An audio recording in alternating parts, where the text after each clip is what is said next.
Bonjour, donc Michel Hu, je suis le conservateur départemental du Gers sur l'abbaye de Flaran, en charge du réseau des musées du Gers.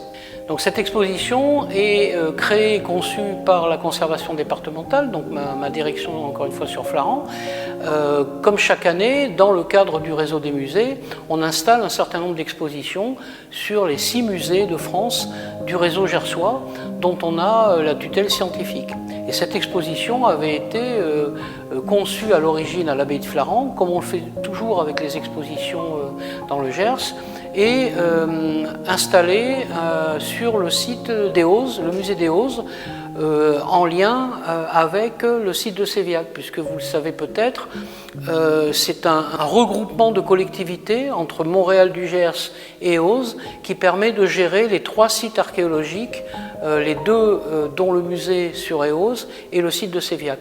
Donc il avait été prévu à partir de 2015-2016 de faire une exposition générique qui retrace la vie du site de Séviac, qui est un des sites les plus importants de la gallo-romanité dans le Gers, et qui est surtout un des sites qui a, si je puis dire, la vie la plus longue entre le 2e siècle de notre ère et jusqu'au 7e siècle de notre ère.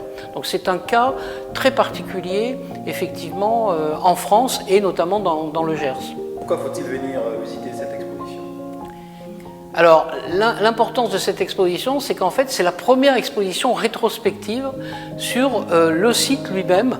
Il n'y en a pas eu d'autres depuis les années 50, en fait. Donc, déjà pour cette raison-là.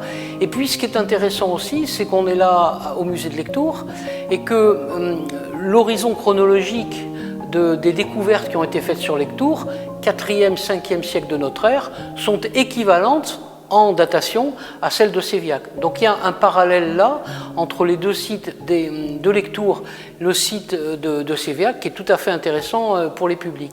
Et puis surtout, je dirais que ça montre à travers cette exposition, parce que c'est le site de Séviac, qu'il est connu dans le monde pour ses mosaïques, l'importance d'un site comme celui-là, qui sans doute a eu plusieurs propriétaires successifs, mais qui faisait partie de l'élite politique gallo-romaine.